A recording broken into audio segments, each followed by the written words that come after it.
بسم اللہ الرحمن الرحیم اللہم صلی علی سیدنا و مولانا محمد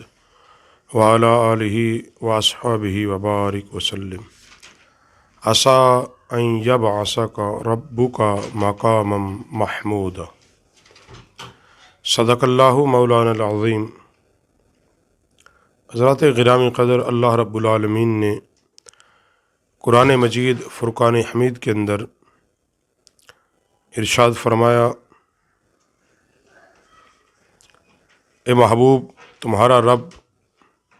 تمہیں مقام محمود عطا کرتا۔ اور یاد رکھو، مقام محمود اصل میں کیا ہے کہ قیامت کے دن اللہ رب العالمین اپنے حبیب صلی اللہ علیہ وآلہ وسلم کو ایسی جگہ عطا فرمائے گا اور ایسے مقام پر آقا علیہ السلام کو کھڑا کیا جائے گا کہ جہاں حضرت آدم علیہ السلام کی امت سے لے کر حضور علیہ السلام کی امت تک اور قیامت تک کے جتنے لوگ، وہ سارے کے سارے حضور صلی اللہ علیہ وسلم کی حمد کریں گے۔ یعنی ایسی جگہ پر حضور تشریف فرما ہوں گے کہ سارے کے سارے نبی علیہ السلام کی حمد اور تعریف کریں گے۔ مقام محمود وہ مقام ہوگا کہ اللہ رب العالمین اپنی شان اور قدرت کے لائق جب حشر کے دن اللہ اپنی شان اور قدرت کے لائق اپنی کرسی پر ہوگا، اور اللہ رب العالمین کے ساتھ جو پہلی کرسی ہوگی اس پر نبی کریم صلی اللہ علیہ وآلہ وسلم جلوہ گر ہوں گے، اور اول اور آخرین سارے کے سارے وہاں جمع ہوں گے، اور ساری امتیں نبی علیہ السلام کے اس مقام کو دیکھ کر رشک کر رہی ہوں گی۔ اور مقام محمود کیا ہے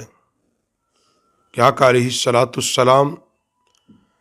جب مقام محمود پر تشریف فرما ہوں گے تو لواء الحمد کا جھنڈا آپ کے ہاتھ میں ہوگا، شفاعت کبریٰ آپ کو عطا کر دی جائے گی، اور قرآن مجید فرقان حمید نے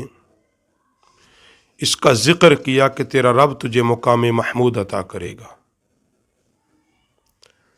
اللہ کے بعد جو سب سے اعلیٰ عرفہ مقام ہے وہ مقام محمود ہے، اور یہ صرف اور صرف حضور صلی اللہ علیہ وسلم کی خصوصیت ہے۔ آپ کو شفاعت کبریٰ کا حق ملے گا، آپ اولین و آخرین کی اللہ کے حضور شفاعت کریں گے، اور یہ شان شایان مقام محمود ہی والے کی ہوگی کہ جب قیامت کے دن نبی کریم صلی اللہ علیہ وسلم اللہ کے حضور سجدہ ریز ہوں گے تو اللہ فرمائے گا، ارفع راسک یا محمد، اے میرے محبوب اپنے سر کو اٹھائیے،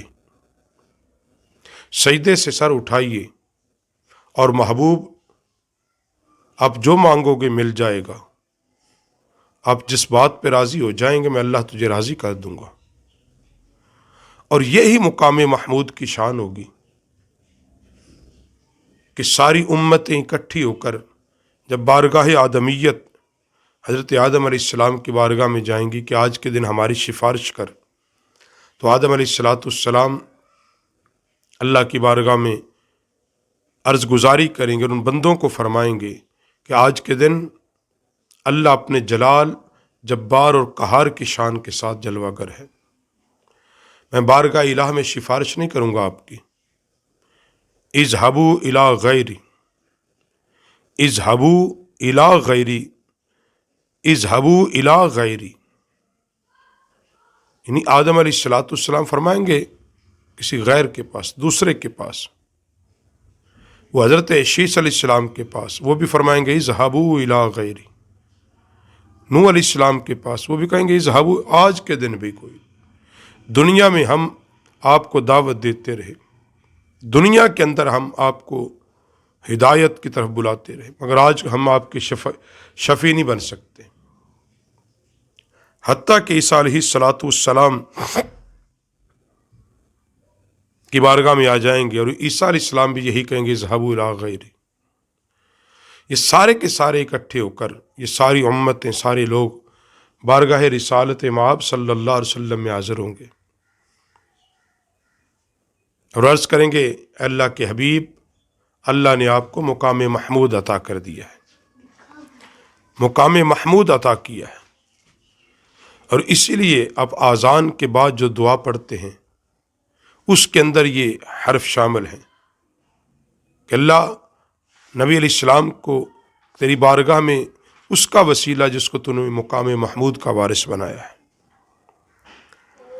تو مقام محمود وہ ساری امتیں جب جمع ہو جائیں گی بارگاہ رسالت میں، عرض کریں گی یا رسول اللہ ہماری شفاعت کیجئے گا۔ تو نبی علیہ الصلوۃ والسلام پہلے والا جملہ نہیں کہیں گے، اذهبوا الی غیری نہیں کہیں گے، فرمائیں گے انا لہا، آ جاؤ میرے پاس، آ جاؤ میرے پاس۔ اور یہی بات علماء محققین نے لکھی، اور بالخصوص اعلیٰ حضرت رحمۃ اللہ تعالی علیہ نے فرمایا ہے کہ قیامت کے دن نبی علیہ السلام کی شفاعت گناہگاروں کو ڈھونڈتی پھرے گی۔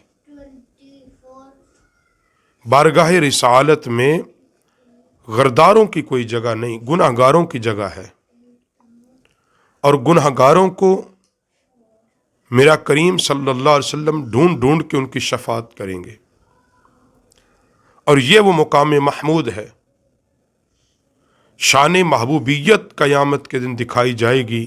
آقا علیہ الصلوۃ والسلام کو مقام محمود پر بٹھا کر، اور اس دن یہی تو فرق ہے، آج مانو اس مقام کو، ہم مان جائیں کہ نبی علیہ الصلوۃ والسلام کو اللہ نے جو مقام، شان، رتبے عطا فرمائے ہیں وہ اس دنیا میں مانیں۔ جب قیامت کے دن ہمارے سامنے ہوں گے پھر مانا تو کیا مانا، پھر مانا تو کیا مانا، ماننا تو یہ ہے کہ آج مان جائیں۔ اور یاد رکھو جو آج یہ عقیدہ رکھیں گے کہ نبی علیہ الصلوۃ والسلام مقام محمود کے وارث ہوں گے، شفاعت کبریٰ کے مالک ہوں گے، آپ شفیع المذنبین ہیں، گناہگاروں کے شفیع ہیں، تو آقا علیہ الصلوۃ والسلام پھر قیامت کے دن انہی کی شفاعت کریں گے، انہی کی شفاعت کریں گے۔ اور جو آج یہ عقیدہ رکھے نبی کر کچھ نہیں سکتا، اللہ کی بارگاہ میں ساری برابر ہیں، اگر ساری برابر ہیں تو پھر قرآن پاک کی اس آیات کے حصے کو آپ کہاں رکھیں گے کہ اللہ فرماتا عسیٰ ان یبعثک ربک مقاما محمودا۔ پیارے حبیب، آپ کا رب ایسی جگہ کھڑا کرے گا جہاں سب تمہاری تعریف کریں گے، یا آپ کا رب آپ کو مقام محمود کا مالک بنائے گا، مقام محمود عطا کر دے گا۔ اور لکھا اہل محبت نے کہ اللہ یہ مقام قیامت کے دن اسی لیے محبوب کو عطا کرے گا، اس مقام پر اسی لیے حضور کو تشریف فرماؤں گے کہ اللہ فرمائے گا دیکھو کائنات کے لوگوں، جس میرے محبوب کو تم کچھ نہیں جانتے تھے، یہ میرے محبوب کی شان ہے، صرف شان محبوبی حشر کے دن دکھائی جائے گی۔ تو اس لیے اللہ رب العالمین ہمیں نبی علیہ الصلوۃ والسلام کی شفاعت کبریٰ کا حقدار ٹھہرا دے۔